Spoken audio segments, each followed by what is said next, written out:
J'ai nommé ça protocole rituel utile. Je m'explique. Les hommes sont des êtres d'habitude. Alors c'est une citation, je ne sais plus de qui elle est, mais si on regarde la vie de n'importe qui, on peut affirmer qu'elle se résume à une suite d'actions cristallisées par le cerveau en habitude. Habitude trop souvent influencée par notre culture, environnement ou nos croyances. Par exemple, regarde ta vie il y a 5 ans. Genre, est-ce que dans le fond, tu as radicalement changé de vie? Probablement pas ou pas assez. Et notre monde moderne nous inonde de promesses et de solutions toutes plus rapides et simplistes, alors que notre cerveau encore archaïque doit apprendre de nouveaux comportements via la répétition et l'attention. Très important.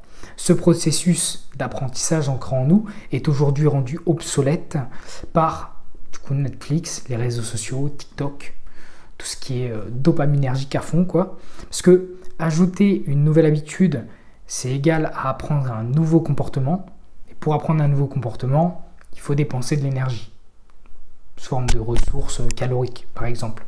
Sauf que l'humain, nous, on a une tendance à l'hédonisme, c'est-à-dire qu'on cherche à dépenser le moins d'énergie possible. Genre, on recherche le plaisir en évitant la souffrance.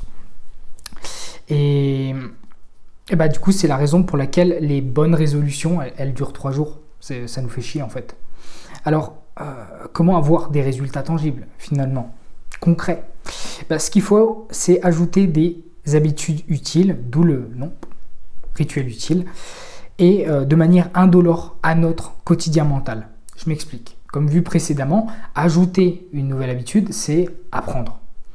Et pour apprendre, on doit réussir à se trouver au milieu du triangle d'apprentissage. Donc, entre le jeu, le plaisir, entre le défi et entre l'apprentissage. Vraiment se trouver au milieu. En résumé, l'action, l'habitude en question, doit être ultra simple, ultra rapide et gratifiante, surtout gratifiante.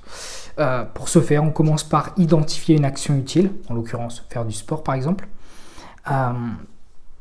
Comme n'importe quelle autre action, c'est pas inné, voilà, on ne sait pas faire, même des fois on se sent un petit peu bête quand on commence, et c'est normal.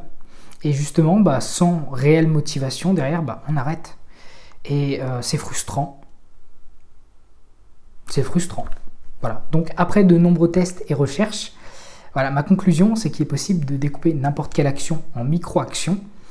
Et comme son nom l'indique, la micro-action rend l'action à faire plus simple, plus facile et gratifiante en la découpant.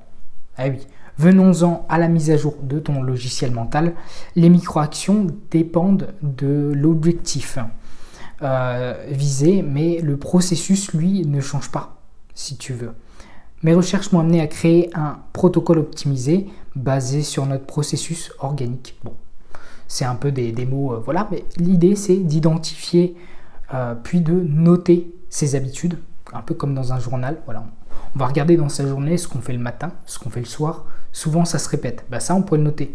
Deuxièmement, on va désigner un moment de flottement dans nos habitudes. Et troisièmement, on va déclarer la main sur le cœur, l'autre en l'air. Voilà, je déclare qu'à tel moment, je ferai telle action. Et bien sûr, quand on arrive au moment, on fait l'action. Mais ça peut être très simple. Pour te donner un exemple concret, ça vient d'un moine bouddhiste. Ce conseil-là, c'était pour se mettre à la respiration.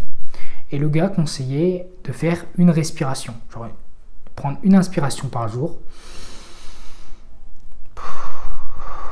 D'y penser même juste une fois par jour. Et il expliquait qu'avec ça, au fur et à mesure, ça permet de se reconnecter à l'instant présent. Et jour après jour, ça permet de se focaliser là-dessus. Et une fois qu'on a un peu plus l'habitude, pourquoi pas se poser quelques secondes, quelques minutes, et puis juste fermer les yeux et inspirer. Pourquoi pas? Et c'est justement ce que j'avais conseillé à Patrice. Patrice, il a 50 ans.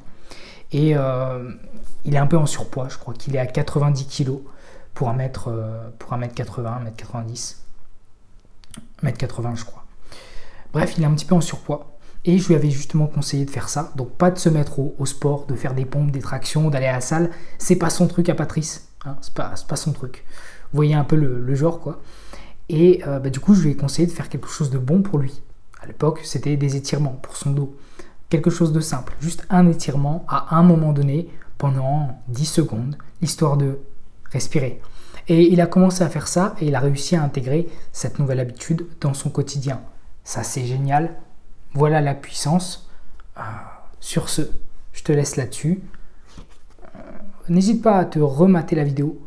Et puis, on se dit à bientôt pour le prochain outil. Allez, salut!